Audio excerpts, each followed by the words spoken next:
Vamos a estudiar profundamente la lección de Escuela Sabática. Bienvenido a este fascinante estudio de la Palabra de Dios. Tome su Biblia, tome su lección y vamos a crecer juntos espiritualmente. Hermosa familia, una vez más, bienvenidos sean cada uno de ustedes. Gracias por acompañarnos. Les saluda su amigo y servidor Joel Medina con el gusto y la alegría de siempre de traer para usted la lección de Escuela Sabática. Es hermoso poder estudiar juntos, ¿verdad que sí? Y digo esto porque también ustedes me mandan algunos comentarios que son muy buenos de pronto. Algo que de pronto que se me pasa o tratando de aclarar un punto, ¿no? Les agradezco a todos ustedes sus comentarios también y sus preguntas, dudas que tengan. Igual estamos aquí para servirles. Hoy traemos la lección número 7 y mire qué interesante el título de la lección. Motivados por la esperanza. La esperanza. ¿Cuál esperanza? ¿Sabe? La esperanza de todo fiel cristiano. Repito, la esperanza de todo fiel cristiano. Es importante que entendamos que solamente el fiel cristiano se encontrará con esa bendita esperanza, o bien por esa esperanza anhelada. Todos como cristianos esperamos ver a Cristo Jesús venir en gloria y majestad y pasar con él 1000 años en el cielo y luego la eternidad, ¿cierto? Todos esperamos eso. Pero de pronto muy pocas personas hacemos planes de estar a cuentas con Él, de ser fieles en su palabra, de ser fieles en su santa ley. Entonces, solamente los fieles hijos de Dios se encontrarán con Cristo Jesús y pasarán con Él la eternidad. Recuerde, hay muchas personas que de pronto jugamos al cristianismo, jugamos a la iglesita. De pronto podríamos decir, bueno, yo soy cristiano. Y sí, cualquier persona puede llamarse cristiano. Pero vivir una vida cristiana genuinamente, eso requiere un poquito más. Bueno, yo te invito que en esta lección podamos encontrar esa respuesta por si hay algún cambio que tenemos que hacer tú y yo, que lo hagamos para que de esa manera podamos nosotros, cuando Cristo Jesús venga en gloria y majestad, poder estar con Él. No es solamente decir yo soy cristiano. Recuerda que en el tiempo del fin, cuando venga ese juicio, algunas personas van a decir, Señor, Señor, en tu nombre hicimos milagros, en tu nombre profetizamos, en tu nombre. Gente o personas que se creían fieles y que pensaban que iban a estar con Cristo Jesús. Bueno, Jesús les va a decir, apartaos de mí, hacedores de maldad. Hacedores de maldad significa desobedientes a la ley de Dios, a los 10 mandamientos. Apartaos de mí, hacedores de maldad. No os conozco, no los conozco. Imagínense qué triste que nosotros nos creamos fieles, hijos de Dios, cristianos, y esperando a Jesús que venga en gloria y majestad, esperando. Y entonces, Cristo Jesús viene y nos dice, es que yo no te conozco. ¿Qué escena tan más triste, no cree usted? Yo te invito para que hagas conciencia, que hagamos conciencia todos y que genuinamente busquemos a Jehová hoy que puede ser hallado, que genuinamente nos encontremos con Cristo Jesús hoy que tenemos todavía la oportunidad. Esta lección yo espero que abra nuestros ojos un poquito más en cuestiones de lenguaje profético y más que nada recuerde, si la profecía nos va ayudando a entender el tiempo que estamos viviendo, también nos va mostrando a Cristo Jesús y también nos va mostrando cómo el tiempo se va acabando para cuando vaya mostrándonos las señales que Cristo viene en gloria y majestad. Y mire que falta muy poco. Todo lo que se ha escrito en profecías se ha cumplido prácticamente todo. Falta muy poco en profecías que se cumpla para que Cristo Jesús venga. Andamos ya en la recta final. Entonces, no juguemos a ser cristianos. No juguemos a que estamos o que no estamos. Seamos genuinamente verdaderos hijos de Dios y entonces tendremos el galardón, la corona de la vida eterna, esa hermosa promesa que Jesús ha prometido para todos aquellos que le son fieles. Así es, motivados por la esperanza de encontrarnos con Cristo Jesús, la esperanza de la salvación, la esperanza de la vida eterna. Entonces, te voy a invitar a que oremos antes de entrar al texto para memorizar, ¿te parece? Vamos a orar. Si te es posible, por favor, acompáñame a orar. Padre amado, gracias te damos por el privilegio que nos das de poder encontrarnos contigo, Señor, y de tener la oportunidad hoy de enderezar nuestra vida, enderezar nuestro carácter, enderezar, Señor, lo que esté mal en nosotros, que nos aleje de ti, o bien que evite que podamos verte a ti en gloria y majestad. Señor, gracias porque nos permites pedir perdón por nuestras faltas y también gracias por perdonarnos. Gracias por enviar a tu Hijo, Señor, a rescatarnos del pecado, a rescatarnos de la muerte. Señor, esa bendita esperanza queremos verla cumplir en nosotros y en nuestros seres amados. Por eso, Señor, ayúdanos a entender claramente que con nuestro testimonio y con nuestras acciones podemos llevar a personas a los pies de tu Hijo amado para salvación y vida eterna. Acompáñanos, Señor, donde quiera que vamos. Acompáñanos en esta lección al estudiar estas páginas de tu santa palabra. Ayúdanos, Señor, por favor, a poder comprender claramente el mensaje de salvación que tú tienes para cada uno de nosotros. Y, Señor, que podamos nosotros vivir en un momento dado contigo por la eternidad. Gracias por el gran y maravilloso equipo de Fe y Esperanza. Cada uno de ellos, Señor, los que trabajamos dentro del ministerio y en nuestra familia de colaboradores y nuestra familia de personas que nos están siguiendo constantemente. A cada uno de ellos, Señor, que tú conoces sus dificultades, sus problemas, también sus necesidades. Atiende, Señor, apropiadamente a cada uno de nosotros y de acuerdo a nuestra fe. Todo esto, Padre amado, lo pedimos y lo agradecemos en el dulce y bendito nombre de tu Hijo amado, Cristo Jesús. Amén. Amén. Bien, vamos al texto para memorizar, y el texto para memorizar se va a encontrar ahora en Isaías. Vamos a mirar Isaías 25:9. Dice: en ese día se dirá, este es nuestro Dios, le hemos esperado y Él nos salvará. Este es el Señor a quien hemos esperado, nos gozaremos y nos alegraremos en su salvación. Un título o frase o oración, como le quiera llamar, que constantemente lo escuchamos en la iglesia, ¿cierto? Cuando veamos a Jesús venir en gloria y majestad, diremos, este es nuestro Dios, este es nuestro Señor, este es nuestro Rey. Le hemos esperado y Él nos salvará. Cristo Jesús viene a salvar a su pueblo. Entonces, ahora, con todo esto en mente, hermosa familia, preparémonos para que ese día no nos tome por sorpresa. Hoy vamos a mirar algunos aspectos de la venida de Cristo Jesús en esta lección. Y, por supuesto, todo a la luz de la profecía. De modo que, recuerda, una vez más, en ese día, me encantaría que seas tú el que diga, este es nuestro Dios, o este es mi Dios, le he esperado y Él me salvará. Hermoso que puedas tú decir, este es mi Dios, este es Jehová, Él me va a salvar porque Él es mi Señor, Él es mi Rey, Él es mi Dios, Él es mi Creador. Entonces, tomando eso en consideración, hermosa familia, y vamos a la parte del domingo. La promesa de su regreso. Ahí están algunas citas bíblicas que vamos a leer primero y luego leemos la pregunta. Dice Juan 14, del 1 al 3. No se turbe vuestro corazón. Creéis en Dios, creed también en mí. En la casa de mi Padre muchas moradas hay. Si así no fuera, yo os lo hubiera dicho. Voy, pues, a preparar lugar para vosotros. Y si me fuere, y os preparare el lugar, vendré otra vez y os tomaré a mí mismo, para que donde yo estoy, vosotros también estéis. Hermosísima promesa que Jesús nos dejó. Ese mismo Cristo Jesús que en un momento dado se fue al cielo de una forma literal. Él ascendió al cielo. Literal, de esa misma forma, Jesús regresará. Así como Jesús se fue al cielo, de una forma literal, de carne y hueso que se podía tocar y se podía mirar, de esa misma forma Jesús regresará por segunda vez.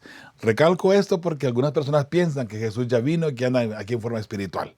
Algunos dicen, no, ya vino en forma física, pero anda, ¿quién sabe en dónde? No. Hoy vamos a mirar algunos aspectos de la venida de Cristo Jesús que no nos va a dejar ninguna duda al respecto. ¿Está bien? Bien. Vamos a la siguiente cita que se encuentra también aquí en la parte del domingo.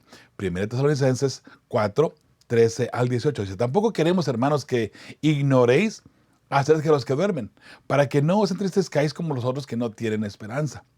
Porque si creemos que Jesús murió y resucitó, así también traerá Dios con Jesús a los que durmieron en él. Por lo cual, os decimos esto en palabra del Señor, que nosotros que vivimos, que habremos quedado hasta la venida del Señor, no precederemos a los que durmieron. Note lo que dice aquí el apóstol Pablo aquí a los tesalonicenses. Note lo que dice.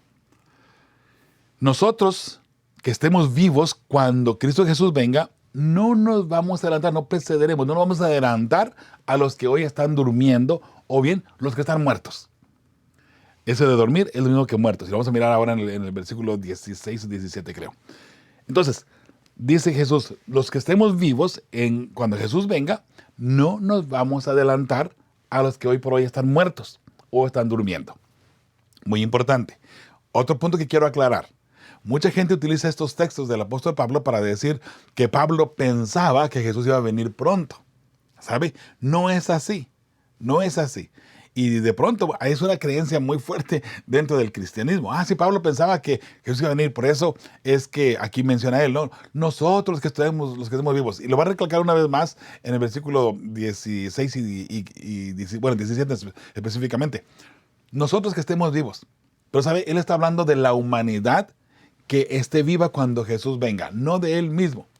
Y si le queda alguna duda, para que el mismo apóstol Pablo le aclare a usted el punto, vaya a 2 Tesalonicenses, capítulo 2, del versículo 1 en adelante, donde ahí desglosa el anticristo. Y ahí está mencionando cuando el anticristo venga. El anticristo viene a funcionar o a ejercer su autoridad en el año 538, que es el mismo cuerno pequeño, la bestia, la gran ramera, Babilonia, como le quiera llamar. ¿Te das cuenta?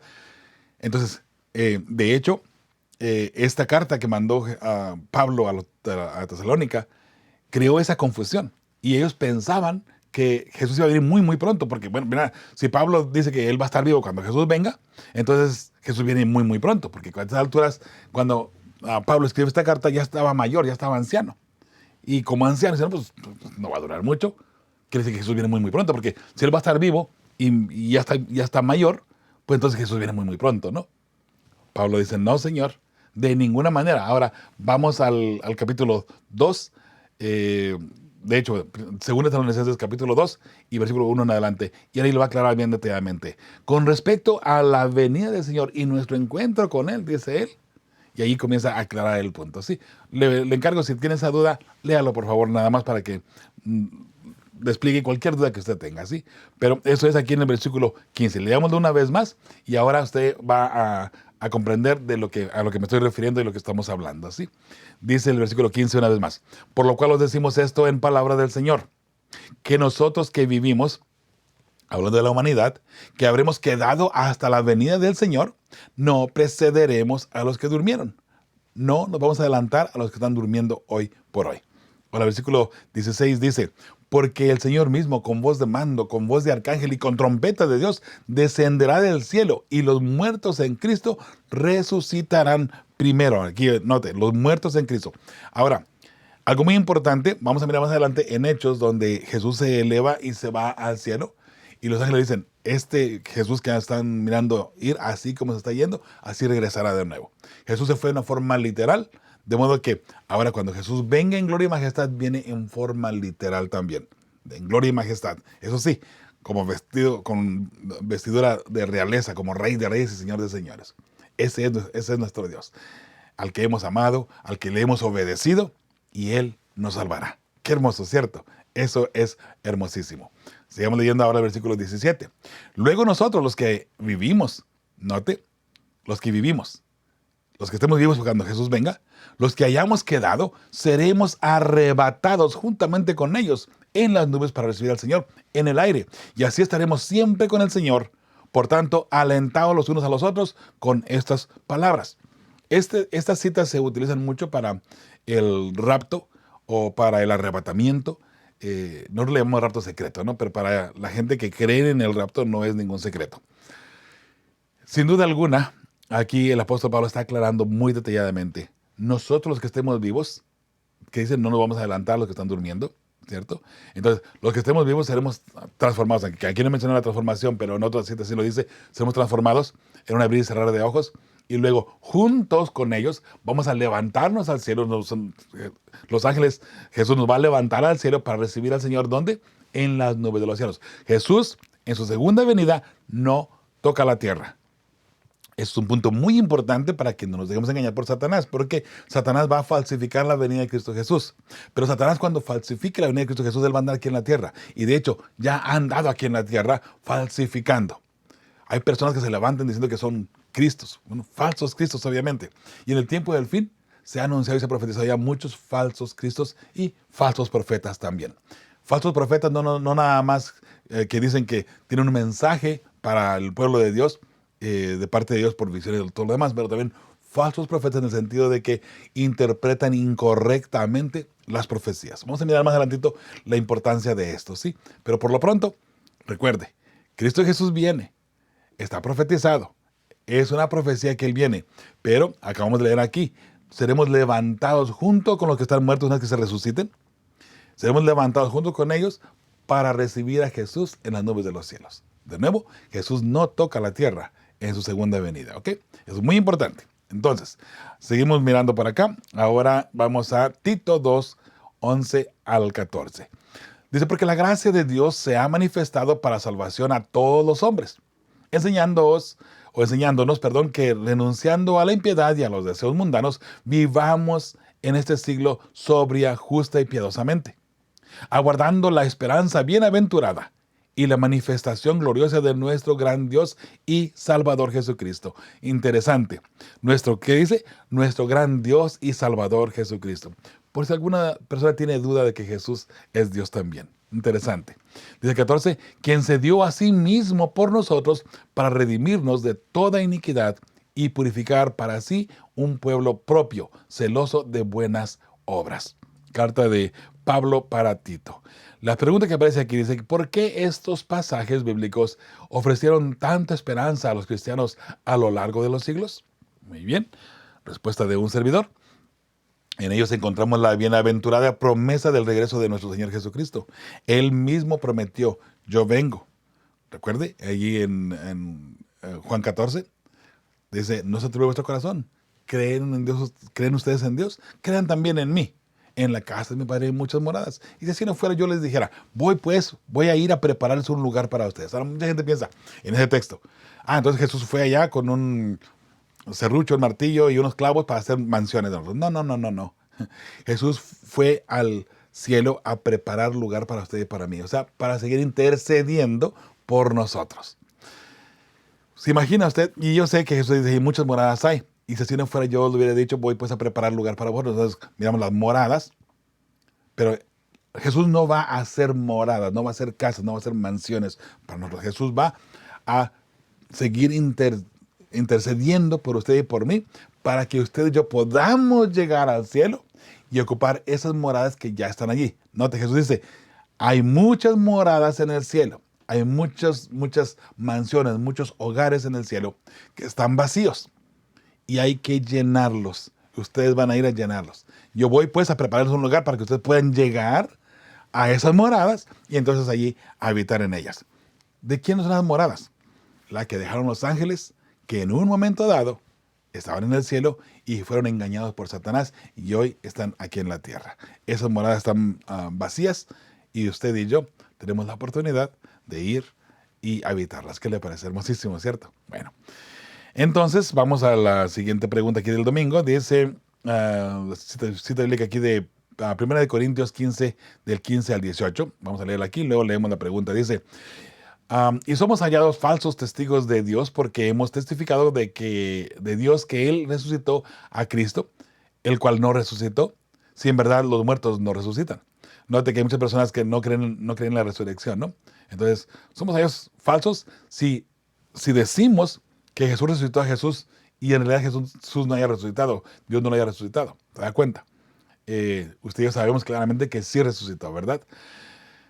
Y el 16, porque si los muertos no resucitan, tampoco Cristo resucitó. Y si Cristo no resucitó, vuestra fe es vana, aún estáis en vuestros pecados. Entonces, también los que durmieron en Cristo perecieron, dice así. Entonces, cualquier persona que muera en Cristo Jesús, no hay ninguna esperanza para ellos, ¿no? Usted y yo sabemos claramente que hay una esperanza hermosa y grande para usted y para mí, que se está cumpliendo, ¿verdad que sí? Porque confiamos en Jesús y confiamos en el Señor, y por fe usted y yo vivimos esa hermosísima esperanza. Entonces, La pregunta dice, ¿por qué la segunda venida es tan importante para nuestra fe? Especialmente al saber que los muertos duermen, dice la lección 10, que es más adelante, por cierto. ¿Por qué esta enseñanza adquiere tanta importancia? Sin ella, ¿por qué estaríamos, como dijo Pablo, en una situación totalmente desesperada? Lo que acabamos de mirar allí en 1 Corintios 15, del 15 al 18. Bueno, respuesta de un servidor. En la segunda venida de Cristo, los muertos en Cristo resucitan. Esa es nuestra bendita esperanza de ver a nuestros seres amados que murieron en el Señor. Pero si no hay resurrección, entonces en vano serían nuestras decisiones y relación con Cristo. Y la esperanza de ver a nuestros seres amados también se esfuma. Y quedamos a nada. Mucho cuidado de pronto cómo entendemos la Biblia o bien cómo vamos analizando cada uno de los puntos, ¿sí? Eso fue ya el pie de la página del domingo. Vamos a la parte del lunes ahora, a la espera del tiempo. Muy bien. Ahora sí, encontramos aquí ciertas bíblicas que dice Hechos 1 del 9 al 11. Y habiendo dicho estas cosas, viéndolo ellos, fue alzado. Note, ellos lo habían tocado, ya habían estado con él, había comido de hecho también. Dice, ahora habiendo dicho estas cosas, viéndolo ellos, fue alzado y le recibió una nube que le ocultó de sus ojos. Y estando ellos con los ojos puestos en el cielo, entre tanto que se iba, y aquí se pusieron junto a ellos dos varones con vestiduras blancas, los cuales también les dijeron, varones galileos, ¿por qué estáis mirando al cielo? Este mismo Jesús que ha sido tomado de vosotros al cielo, así vendrá como lo habéis visto ir al cielo. ¿Cómo lo miraron ellos? En forma literal, en forma que podían tocarlo. Vuelvo a repetir, que incluso comió después de que resucitó. Así es que no era ningún espíritu, de una forma literal, que Cristo Jesús vendrá de nuevo, ¿sí? Otra cita que encontramos aquí en Apocalipsis 1:7 dice, he aquí que viene con las nubes, y todo ojo le verá, y los que le traspasaron, y todos los linajes de la tierra harán lamentación por él. Sí, amén, dice la palabra del Señor. Mateo 24:27 dice, porque como el relámpago que sale del oriente y se muestra hasta el occidente, así será también la venida del Hijo del Hombre. Entonces Mateo 24:30 y 31 dice, entonces aparecerá la señal del Hijo del Hombre en el cielo, y entonces lamentarán todas las tribus de la tierra, y verán al Hijo del Hombre viniendo sobre las nubes del cielo, con poder y gran gloria. Y enviará a sus ángeles con gran voz de trompeta, y juntarán a sus escogidos, de los cuatro vientos, de los cuatro vientos, desde un extremo del cielo hasta el otro. Muy, muy interesante. Muy bien. Entonces, ahora sí, la pregunta que aparece ahí dice, ¿qué nos enseñan estos versículos acerca de la manera en que regresará nuestro Señor? Bueno, ahí puse una respuesta muy sencillita, visible y literal. No en espíritu, como muchas personas piensan, sino en una forma literal. Muy bien, vamos ahora al pie de la página y del lunes dice, lee 1 Tesalonicenses 5, 2 al 5 y Hebreos 9:28. Leamos aquí, dice 1 Tesalonicenses 5, 2 al 5, porque vosotros sabéis perfectamente que el día del Señor vendrá así como ladrón en la noche, que cuando digan paz y seguridad, entonces vendrá sobre ellos destrucción repentina, como los dolores a la mujer encinta, y no escaparán. Mas vosotros, hermanos, no estáis en tinieblas, para que aquel día os sorprenda como ladrón. Eso es lo que yo mencionaba anteriormente. Para la venida de Cristo Jesús, nosotros que estudiamos las profecías, nosotros que estudiamos la palabra de Dios de una forma sistemática, no hay secretos en cuanto a el tiempo en que estamos viviendo. Dios lo ha revelado para sus siervos, Dios lo ha revelado para su pueblo fiel. Entonces, eso es muy importante. Nosotros no estamos en tinieblas. El que estudia la palabra de Dios, recuerde, lámpara es a mis pies tu palabra y lumbrera a mi camino. La palabra de Dios nos enseña el camino que debemos de seguir y nos va guiando por ese camino correcto, ¿cierto? Porque ahí podemos ver con la lámpara del Señor, que es la palabra de Dios. Entonces, los que estudiamos de una forma sistemática, tenemos las respuestas correctas y estamos esperando al Dios correcto, al Creador correcto, ¿cierto? Bueno, solamente hay un Creador, ¿no? Pero hay muchos que se atribuyen ese título también. Bien, vamos a mirar el versículo 5. Dice, porque todos vosotros sois hijos de luz e hijos del día. No somos de la noche ni de las tinieblas. Así es, porque conocemos la palabra del Señor. Hebreos 9:28 dice, así también Cristo fue ofrecido una sola vez para llevar los pecados de muchos, y aparecerá por segunda vez, sin relación con el pecado, para salvar a los que le esperan. La pregunta que aparece aquí, que vamos a dar respuesta, dice, ¿cómo nos animan estos versículos en cuanto a cómo vendrá Cristo? Muy bien, respuesta de un servidor. La santa palabra de Dios nos ha dado suficiente luz para conocer los tiempos cuando se acerque la venida de Cristo. Y que creo yo, y creo que usted estará de acuerdo conmigo, estamos ya muy pronto a mirar la gloria de Cristo Jesús. Todo lo que está pasando a nuestro alrededor, hermosa familia, el pecado, la depravación por todas partes, es increíble. Y es importante que usted y yo entendamos y comprendamos que Cristo Jesús está ya a las puertas. Falta muy poco, como dije al principio, de que se cumplan las profecías. Falta muy pocas profecías para que se cumplan. Estamos esperando hoy por hoy una señal. ¿Recuerda cuál es esa señal? Lo hemos dicho muchas veces anteriormente. La abominación asoladora, la imagen de la bestia, la marca de la bestia, que es la ley dominical. Cuando se imponga la ley dominical en Estados Unidos, esa es la señal ya de la parte culminante del tiempo del fin. Eso es lo que nos va a mostrar la profecía a través de todo este tiempo, ¿sí? Muy bien, entonces vamos a seguir aquí mirando. Ahora vamos a la parte del martes. William Miller y la Biblia. Dice, aquí hay unos textos que vamos a leer. Isaías 28, 9 al 10. Dice, a quien se enseñará ciencia, pero una pregunta, ¿a quién se enseñará ciencia o a quién se hará entender doctrina? ¿A los destetados? ¿A los arrancados de pechos? Dice el versículo 10, porque mandamiento tras mandamiento, mandato sobre mandato, renglón tras renglón y línea sobre línea, un poquito allí y otro poquito allá. Ok, vamos a aclarar este punto antes de seguir leyendo los demás textos, ¿le parece? ¿Qué significa un poquito aquí, un poquito allá, renglón tras renglón, mandamiento tras mandamiento? Significa que la Biblia misma se va a explicar así sola. Vamos a agarrar la palabra de Dios, vamos a desglosar la palabra de Dios, vamos a mirar un poquito aquí, otro poquito acá, otro poquito allá y otro poquito más allá. En otras palabras, vamos a tomar todo lo que diga la Biblia de un solo tema. Si vas a hacer solo la oración correcta, todos los textos que tengan que hablar sobre la oración. De la ley de Dios, todos los textos que digan sobre la ley de Dios, que hablen sobre la ley de Dios, sobre el sábado, sobre el estado de los muertos, sobre la fe, sobre la gracia, sobre la venida de Cristo Jesús, sobre las señales de la venida de Cristo Jesús, la conducta cristiana. Todo lo que la Biblia hable sobre esos temas, vamos a tomarlos todos juntos. Eso se le llama estudiar sistemáticamente, donde la Biblia misma se va a explicar así sola. Por eso, un poquito aquí, un poquito allá y otro poquito más allá. ¿Ok? De esa forma, usted puede comprender mejor la palabra de Dios, especialmente si pedimos que sea el Espíritu Santo el que nos vaya guiando en todo momento para poder comprender la palabra de Dios. Solamente a través del Espíritu Santo, con la ayuda del Espíritu Santo podemos entender la palabra de Dios. Fuera de ahí no podemos entender. Quedamos como las demás personas en ignorancia si la sabiduría no viene de parte de Dios. Recuerde que el Espíritu Santo fue el que inspiró a los siervos, los profetas. Él fue el que inspiró a los patriarcas para que se escribiera la palabra de Dios, para que se escribiera la Santa Biblia. Si fue el Espíritu Santo el que inspiró a estas personas para que escribieran lo que escribieron, ¿no cree usted que el Espíritu Santo sea también el que nos pueda ayudar a entender la palabra de Dios? Por eso es importante que entendamos esa parte, ¿sí?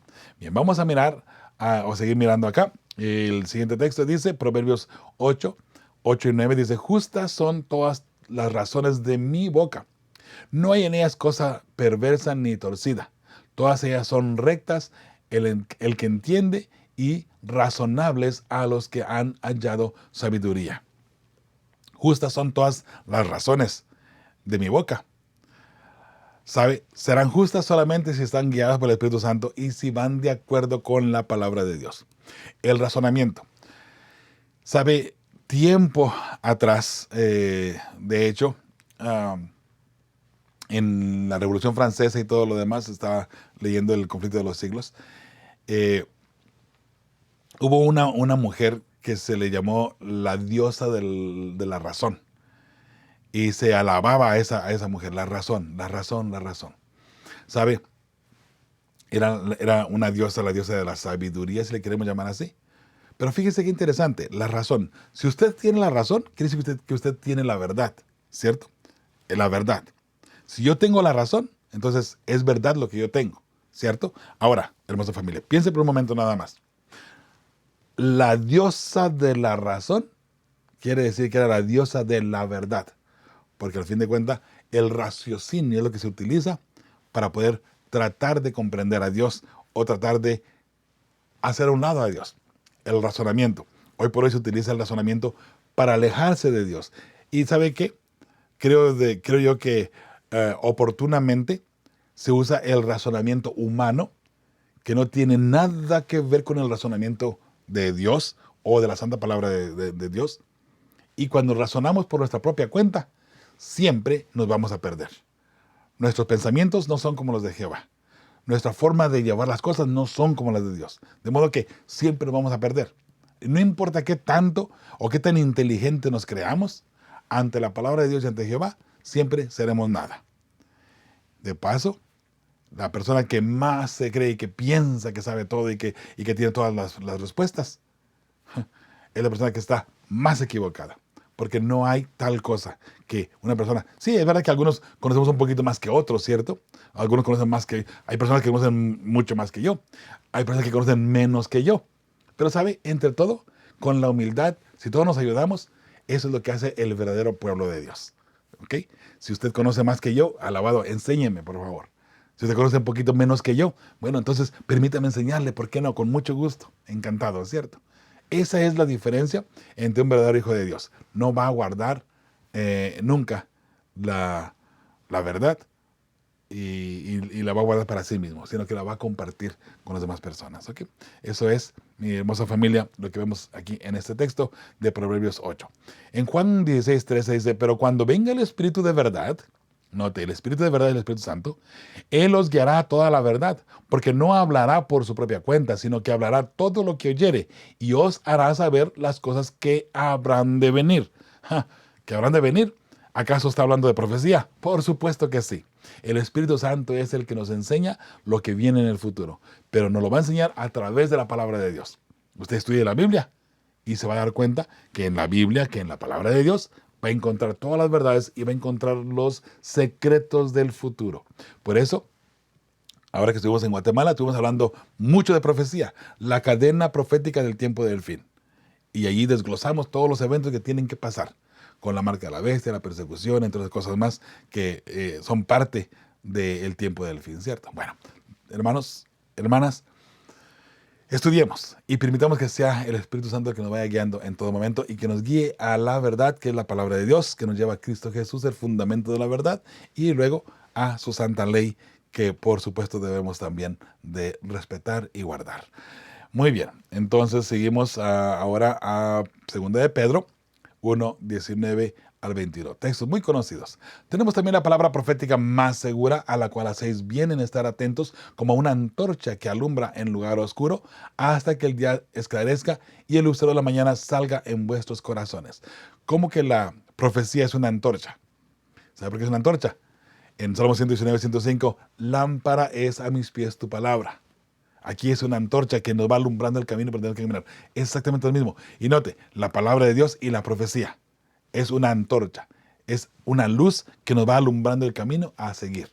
El tiempo que estamos viviendo, la verdad presente que necesitamos predicar hoy, por cierto, ¿sí? Sigue diciendo el versículo 20, entendiendo primero esto, que ninguna profecía de la Escritura es de interpretación privada. Porque nunca la profecía fue traída por voluntad humana, sino que los santos hombres de Dios hablaron siendo inspirados por el Espíritu. ¿Qué Espíritu? El Espíritu Santo. Alabado sea el nombre de Jehová, ¿cierto? La pregunta que aparece ahí dice, ¿qué principios de interpretación bíblica descubres en estos pasajes? Respuesta de un servidor, necesitamos estudiar la Biblia y dejar que sea ella misma la que se interprete, al estudiar todo lo referente al tema en cuestión, lo que miramos ahí en Isaías, ¿cierto? Muy bien. Otra pregunta que aparece en el martes dice, los textos bíblicos que aparecen allí, Daniel 1:17, a estos 4 muchachos Dios les dio conocimiento e inteligencia en todas las letras y ciencias. Y Daniel tuvo entendimiento en toda visión y sueños. Daniel 2:45 dice, de la manera que Viste que del monte fue cortada una piedra, no con mano, la cual desmenuzó el hierro, el bronce, el barro y la plata y el oro. El gran Dios ha mostrado al rey lo que ha de acontecer en lo porvenir, y el sueño es verdadero y fiel su interpretación. Ahí tenemos la piedra de Daniel 2, anunciando la venida de Cristo Jesús. Una piedra que fue cortada no con mano. ¿De dónde salió? Del monte Sión. Del monte Sión, que está en el cielo. Cristo Jesús viene del cielo precisamente a poner fin a los reinos de este mundo, donde Él establecerá su reino una vez más, y ahora Él nos dará a nosotros el privilegio de gobernar esta tierra tal y cual fue el propósito de Dios en el principio. Ok, entonces, sigue diciendo la palabra del Señor en 1 Pedro 1, 10 y 11, dice: los profetas que profetizaron de la gracia destinada a vosotros, inquirieron y diligentemente indagaron acerca de esta salvación. Note, los profetas estudiaban, estaban conectados con Dios y permitían que el Espíritu Santo fuera enseñándoles, por así decirlo, diariamente. ¿Okay? Dice número 11, escudriñando qué persona y qué tiempo indicaba el Espíritu de Cristo que estaba en ellos, el cual anunciaba de antemano los sufrimientos de Cristo y las glorias que vendrían tras ellos. ¿Se da cuenta? Estudiando la Biblia, estudiando a los profetas, estudiando lo que el Espíritu Santo ha revelado a sus siervos los profetas y sus siervos los patriarcas, nos damos cuenta lo que viene más adelante, porque el Espíritu Santo ya ha plasmado el futuro. Para nosotros hoy por hoy, algunas cosas todavía están en el futuro, pero muchas, la mayoría, es historia. Pero queremos saber que eso estuvo plasmado mucho tiempo atrás, y ahora, para mí, solamente es historia. Eso nos da un privilegio en esta generación que estamos viviendo, hermosa familia, que podemos ver la historia y cómo todo se cumplió al pie de la letra, para que usted y yo no dudemos de la palabra del Señor, y que lo que Él ha dicho se va a cumplir. Viene la marca de la bestia, viene el momento en que resucitará la primera bestia que recibió la herida mortal. Todo eso está ahora por cumplirse. La piedra de Daniel 2 por pegar en los pies de la estatua, que aún no se cumple todavía. El cuerno pequeño que vuelve a resucitar una vez más, la gran ramera del tiempo del fin, Apocalipsis 17. Muchos detallitos más ahí que necesitamos analizar y que necesitamos a ver y comprender, que vienen en el futuro. Y sin embargo, ya todo esto lo ha revelado nuestro Padre Celestial a través de su Santo Espíritu para usted y para mí. Qué hermoso, ¿verdad que sí? Muy bien, entonces, sigue diciendo Apocalipsis 1, del 1 al 3. La revelación de Jesucristo que Dios le dio para manifestar a sus siervos las cosas que deben suceder pronto. Y le declaró enviándola por medio de su ángel a su siervo Juan, que ha dado testimonio de la palabra de Dios y del testimonio de Jesucristo y de todas las cosas que ha visto. Bienaventurado el que lee y los que oyen las palabras de esta profecía y guardan las cosas en ella escritas, porque el tiempo está cerca. Bienaventurado el que lee, el que entiende y el que predica las profecías, especialmente las profecías en las que estamos viviendo hoy por hoy. La verdad presente. Siempre busquemos predicar la verdad presente, ¿ok? Ahora dice la pregunta que aparece allí: ¿qué nos enseñan estos pasajes acerca de la interpretación de las profecías bíblicas? Muy bien, respuesta de un servidor. Dios revela la profecía y su significado en forma codificada para que solo los justos entiendan el mensaje de Dios. Tantas personas que me dicen: ay, yo no puedo entender la profecía, no puedo entender la profecía, no puedo entender la profecía. Tenga mucho cuidado de pronto, ¿sí? Mire, usted debe entender la profecía por lo menos para usted. Es posible que no la pueda entender para enseñarla a otras personas. Es posible que tal vez no pueda dar seminarios de profecía o campañas de profecía. No hay problema por esa parte. Pero si usted entiende la profecía de una forma clara para usted, para su propio conocimiento y preparación espiritual, no hay ningún problema. No hay ningún problema. Porque recuerde que en este mundo Dios ha puesto profetas, maestros, pastores, doctores y así diferentes instrumentos dentro del cuerpo de Cristo Jesús, ¿cierto? Diferentes asignaciones o talentos dentro del cuerpo de Cristo Jesús, que es su iglesia, que somos nosotros. Entonces, tómelo de esa manera. Es que no se preocupe si de pronto no puede dar seminario de profecía o explicar la profecía de pronto, ¿ok? No se preocupe por esa parte. al pie de la página y el martes, dice, ¿por qué es tan importante para nuestra fe entender correctamente el simbolismo profético? ¿Por qué será, por qué será importante? Bueno, la respuesta de un servidor es muy importante para no interpretar incorrectamente la profecía bíblica. Dios nos da los significados de los símbolos que usa para darnos sus mensajes. Por medio de mensajes y de una forma codificada, Dios ha mostrado ya lo que viene. Dios lo ha hecho de esa manera, no lo ha puesto tan claro, tan claro, tan claro, porque imagínense que estuviera claro. Un ejemplo nada más, solamente. Si en la Biblia dijera, ahí en Daniel 7:25, el cuerno pequeño será un poder religioso que le llamarán el Papa o el poder papal. Y saldrá de una iglesia universal, de la iglesia que se va a llamar católica más adelante. ¿Tendría sentido esa información? No. ¿Por qué? Porque ahora cuando la iglesia católica vea ese problemita allí, va a decir, bueno, entonces vamos a llamarlo diferente, para no hacer esto. Porque obviamente la iglesia, el poder papal, no quiere ser el poder que está delineado ahí en el cuerno pequeño, en la bestia, en Babilonia, en la gran ramera. No, por supuesto que no. Creo que a ninguna denominación le gustaría hacer o jugar ese papel, ¿verdad? Sin embargo, el hecho de que esté codificado y que no se entienda, ese sistema vive exactamente lo que es, 100% al pie de la letra todo lo que es, y no se da cuenta que en realidad es la gran ramera, Babilonia, la bestia o el cuerno pequeño, o el anticristo, llamémosle de esa manera también. ¿Se da cuenta? ¿Por qué? Porque está codificado y gente no lo va a entender. Hay personas que de pronto estudiarán y no lo van a entender. De hecho, vamos a comenzar ahora aquí en este día cómo Guillermo Miller estudió y no entendió ciertos aspectos. Note, Dios es el que pone la profecía y Dios es el que la interpreta y Dios es el que también la da a entender. Pero si Dios quiere tapar una profecía, Dios quiere ocultar una profecía, al fin y al cabo, Dios es Dios y Él la oculta. Pero eso sí, nos da la razón y las claves, el por qué está oculta o por qué no se puede entender.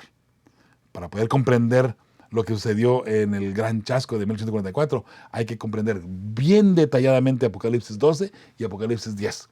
Apocalipsis 10 delinea claramente el gran chasco. Entonces, ¿era una profecía que eso se iba a pasar? Por supuesto que sí. Bien, vamos a mirar aquí. Ahora en la parte de... vamos a la parte del miércoles, los 2300 días de Daniel 8:14. Ok, aquí hay dos citas bíblicas que vamos a leer. Marcos 1:15 dice, diciendo, el tiempo se ha cumplido y el reino de Dios se ha acercado. Arrepentíos y creed en el evangelio. Entonces Gálatas 4:4. Pero cuando vino el cumplimiento del tiempo, Dios envió a su Hijo, nacido de mujer y nacido bajo la ley. Cristo Jesús nació bajo la ley, así es. ¿Ok? ¿Qué quiere decir que nació bajo la ley? Nació bajo el pecado. ¿Ok? Interesante. Bueno, Romanos 5:6, porque Cristo, cuando aún éramos débiles, a su tiempo murió por los impíos. Sí, Cristo Jesús murió por nosotros. Cristo Jesús vino. Una pregunta, para aquellas personas que estamos ahí lidiando con la naturaleza de Cristo Jesús. ¿Usted nació bajo la ley o no? Nacer bajo la ley significa nacer bajo el pecado. ¿Okay? Somos pecadores. Como seres humanos somos pecadores, ¿cierto? Aquí dice claramente que Jesús nació bajo la ley, al igual que usted y yo, bajo el pecado. ¿Para qué? Para poder vencer al pecado en su propio terreno. ¿Se da cuenta? Hay muchas cosas que de pronto le buscamos tantas excusas y tantas vueltas, ¿no? Cuando en realidad no las tiene mi bella familia, no las tiene. Pero bueno, la pregunta que aparece aquí dice, ¿qué nos dicen estos versículos sobre el calendario de Dios para el primer advenimiento? Bueno, respuesta de un servidor. Dios conoce el futuro y ha preparado y anunciado los eventos que afectan a sus hijos fieles. El tiempo que Él anuncia se cumple. Y aquí vemos cómo se cumplió el tiempo cuando se anunciaba la venida de Cristo Jesús. De hecho, hay profecías que anunciaban la venida de Cristo Jesús y todos se cumplieron al pie de la letra, 100%. El tiempo correcto, como dice ahí en Gálatas 4:4, pero cuando vino el cumplimiento del tiempo, ¿qué cumplimiento del tiempo? El tiempo de la profecía. Cuando se cumplió la profecía, Jesús nació. Cuando se cumplió la profecía, Jesús murió. Cuando se cumplió la profecía, se acabó el tiempo de gracia para el pueblo judío cuando Esteban fue apedreado. Cuando vino el cumplimiento del tiempo, vino el gran chasco. 1844, octubre 22 para ser exacto, ahí se cumplió el tiempo. ¿Okay? Cuando vino el cumplimiento del tiempo, empezó la profecía de los 1200 tardes y mañanas. El mismo año y el mismo tiempo que empiezan las 70 semanas. ¿Se da cuenta? Llega el tiempo y comienza la profecía, a empezar a cumplirse, o su finalidad o su cumplimiento. ¿Ok? Muy bien, entonces vamos ahora a la otra pregunta que aparece ahí. Dice, lee Daniel 8:14. Vamos a leer aquí, y que todos nos lo sabemos de memoria, ¿verdad que sí? Y él dijo, hasta 2300 tardes y mañanas, luego el santuario será purificado. Dice, ¿qué acontecimiento debía ocurrir al final de los 2300 días? Bueno, respuesta del servidor, la purificación del santuario, el ministerio del sumo sacerdote para limpiar el santuario del pecado del pueblo, guardado para ese día especial. Necesitamos entender, para poder comprender esta parte, necesitaríamos ir ahora a la historia y ver lo que pasaba allí en el santuario. Recuerde que a Moisés se le pidió que hiciera una maqueta del santuario que se le mostró a él del cielo. Esa misma carpa que él hacía para el santuario donde estaba el campamento, luego el atrio, luego el lugar santo y luego el lugar santísimo, todo eso estaba marcado por lo que Dios le pidió a Moisés que hiciera. Obviamente la parte del lugar santo y el lugar santísimo están en el cielo. El atrio que le pertenece a Cristo Jesús para vivirlo aquí en la tierra no está en el cielo, no de esa misma manera. ¿Okay? Jesús en el cielo no puede morir. Jesús vino aquí a la tierra a morir aquí en la tierra. Por eso es que entendemos claramente ahí la naturaleza de Cristo Jesús, ¿cierto? Bueno, si entendemos claramente lo que pasaba cada año, una vez al año, solamente el sumo sacerdote podía entrar al lugar santísimo para purificar el santuario. En otras palabras, para limpiar el santuario de los pecados que se iban acumulando a través del año. Se sacrificaba a las 9 de la mañana a las 3 de la tarde un cordero para perdón de los pecados, ¿cierto? Esa sangre se rociaba en el velo del santuario y ahí se iban acumulando todos los pecados. Una vez al año el sumo sacerdote entraba al lugar santísimo, hacía una expiación especial donde sacaba él simbólicamente los pecados del pueblo en sus manos y las ponía en Azazel, que representa a Satanás, al diablo. Y de esa manera, ese macho cabrío era llevado al desierto donde ya moría. Esa es la parte donde se purificaba el santuario, se limpiaba el santuario. ¿Ok? De ahí en adelante, al siguiente día, volvía de nuevo a empezar otra vez a acumularse los pecados del pueblo en el santuario. Para nosotros, en el cielo, igual allá están nuestros pecados también siendo guardados. ¿Por qué? Porque Jesús aún todavía no sale del lugar santísimo. Cuando Jesús salga del lugar santísimo, cuando suelte el incensario, allí terminó, ahora sí, el tiempo de gracia, y ahora allí termina toda clase de oportunidad para cualquier impío de encontrarse con Cristo Jesús y pedir perdón. Eso es limpiar el santuario. En el 1844 Jesús pasó del lugar santo al lugar santísimo. Por eso es que Guillermo Miller no entendía bien ese detallito. ¿Qué fue lo que pasó? ¿Qué fue lo que sucedió? Guillermo Miller no entendió que Jesús pasó del lugar santo al lugar santísimo. Entonces, recuerde, de una forma hermosa, si le queremos llamar así, Dios cegó el entendimiento de Guillermo Miller y sus seguidores para que no comprendieran lo que genuinamente estaba pasando. Pero eso fue una profecía, de paso, según Apocalipsis 10. ¿Okay? Entonces, vamos ahora adelante al jueves. La cronología profética más larga. Dice, lee Esdras 7 del 7 al 13. Vamos a leerlo aquí. Dice, y con él subieron a Jerusalén algunos de los hijos de Israel y de los sacerdotes levitas, cantores, porteros y sirvientes del templo en el 7º año del rey Artajerjes. Y luego a Jerusalén en el mes 5 del año 7º del rey, porque el día 1 del primer mes fue el principio de la partida de Babilonia. Y al 1 del mes 5 llegó a Jerusalén, estando con él la buena mano de Dios. Aquí está pasando algo muy interesante. Vamos a seguir mirando. Porque Esdras había preparado su corazón para inquirir la ley de Jehová y para cumplirla, y para enseñar en Israel sus estatutos y decretos. Esta es la copia de la carta que dio el rey Artajerjes al sacerdote Esdras, escriba, versado en los mandamientos de Jehová y en sus estatutos a Israel. Sigue diciendo, el número 12, Artajerjes, rey de reyes, a Esdras, sacerdote y escriba, erudito en la ley del Dios del cielo, paz. Por mí es dada orden que todo aquel en mi reino del pueblo de Israel y de sus sacerdotes y levitas que quieran ir contigo a Jerusalén, vaya. Entonces encontramos ahora lo que sigue diciendo la carta en el versículo 7, 25 al 26. Dice, y tú, Esdras, conforme a la sabiduría que tienes de tu Dios, pon jueces y gobernadores que gobiernen a todo el pueblo que está al otro lado del río, a todos los que están, a todos los que conocen las leyes de tu Dios. Y al que no las conoce, le enseñarás. Y cualquiera que no cumpliere la ley de tu Dios y la del rey, sea juzgado prontamente, sea a muerte, a destierro, a pena de multa o prisión. Puse aquí este texto que no está en la lección, por lo menos ahí encimita en la pregunta, porque ahí se cumple mejor ese mandato o ese edicto que da el rey Artajerjes, esa orden que él da para que el pueblo vaya a Jerusalén. Note, dice, váyanse, todo el que se quiera ir, váyanse. Ahora, algo importante, no todo el mundo se fue, ¿sabe? No todo el mundo se fue. Sin embargo, el pueblo de Dios, ahí va el pueblo de Dios hacia Jerusalén.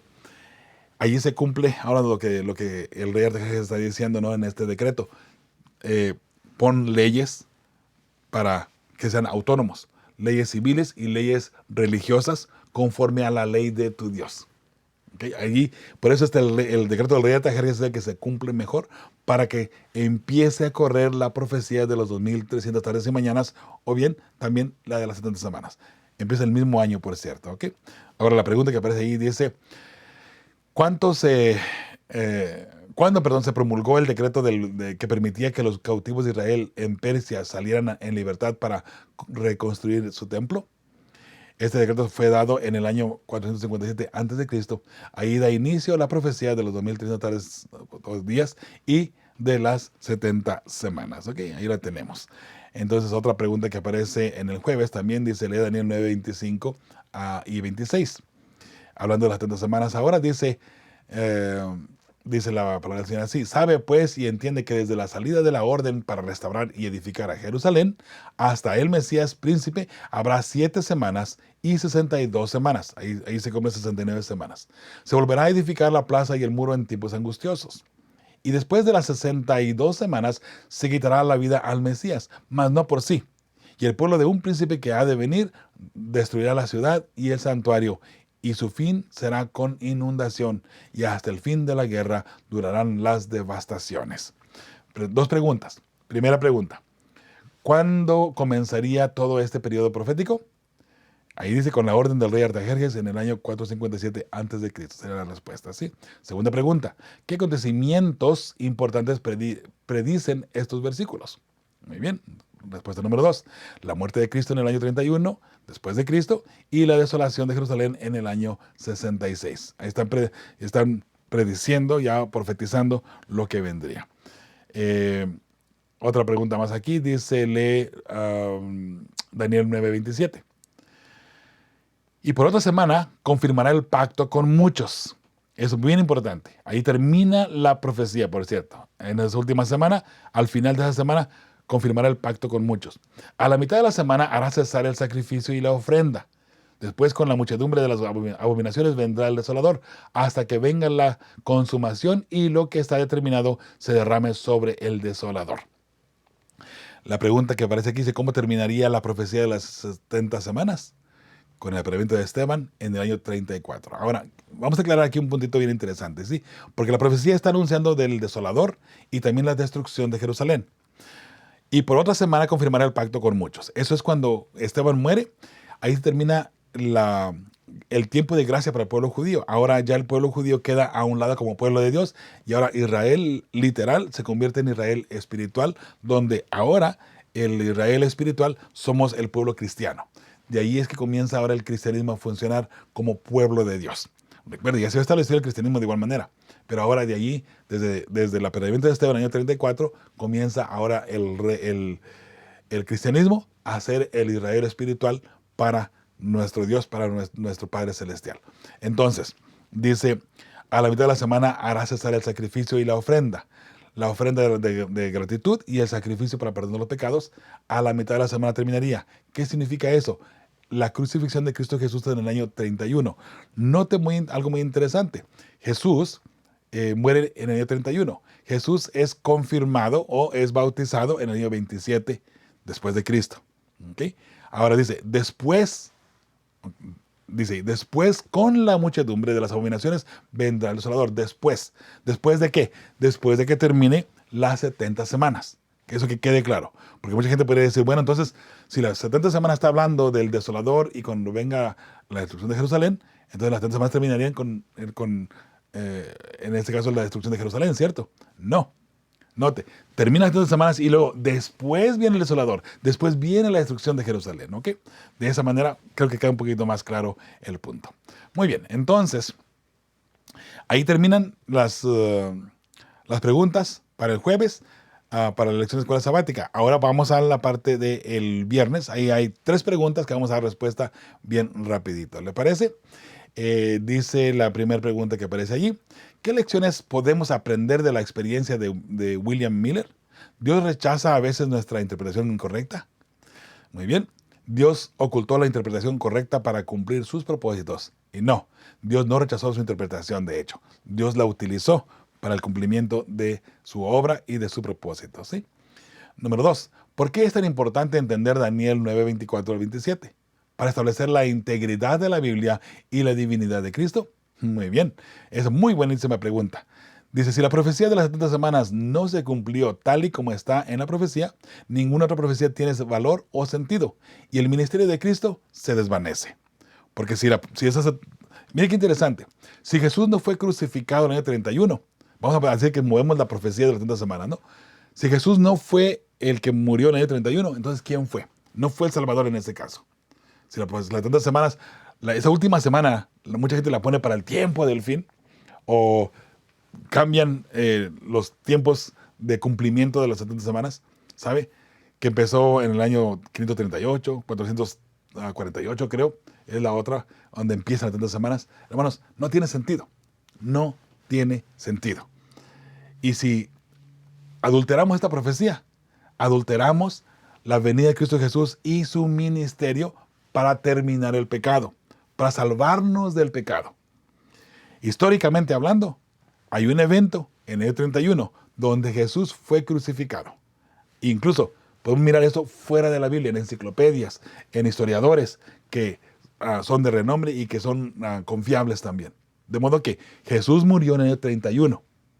Vamos 3 años y medio hacia adelante, está año 34, Esteban es apedreado y ahí termina el tiempo de la gracia para el pueblo judío. Entonces, el año 34, solamente vaya hacia atrás y se va a dar cuenta que la profecía empieza en el año 457 antes de Cristo. Muy bien. Entonces, muy importante esa parte, por favor, no la eche a un lado. Pregunta número 3. ¿Qué papel desempeña la interpretación de las profecías en el plan de salvación? ¿Por qué son tan importantes las profecías en el plan de Dios? Bien, respuesta de un servidor. Nos dan a conocer el tiempo en que vivimos para poder predicar la verdad presente o la verdad que se debe predicar en nuestros días y para prepararnos como pueblo de Dios. ¿Qué le parece? Hermosísimo, ¿cierto? Hermosa familia, ahí terminamos con las preguntas y también con la lección de escuela sabática. Ahora, aquí le dejo en la pantalla, obviamente, la información donde usted no se puede conectar con nosotros. Puede contactarnos a través de YouTube, también, claro que sí, a través de Facebook. Y el más usual para todos es a través de WhatsApp. Ahí lo tiene, es el símbolo de más, número 1, 951-231-3877. O por nuestro correo electrónico en info@feyesperanza.org. O también a través de nuestra página feyesperanza.org. Ahí usted puede contactarnos, hermosa familia. Yo le agradezco mucho a usted, agradezco su sintonía y también que sea parte de nuestra hermosa familia a través de YouTube, a través de Facebook, a través de nuestros canales, a través de la radio de Fe y Esperanza también. Dios le bendiga abundantemente. Recuerde que como pueblo de Dios y como ministerio, gracias por ayudarnos a preparar gente, familias, gente hermosa que busca genuinamente a Cristo Jesús. Gracias por esa parte de nuestra tarea, nuestra labor de alcanzar almas para Cristo Jesús. Dios te bendiga, Dios te guarde y juntos usted y yo seguimos preparando familias que formarán parte del pueblo que verá a Dios. Y tu familia debe de estar allí, por supuesto. Hasta la próxima semana, tu amigo y servidor Joel Medina te mando un abrazo donde quiera que te encuentres. Hasta la próxima semana, si Dios así nos lo permite. Y la esperanza brilla en ti hasta ver el regreso de Jesús.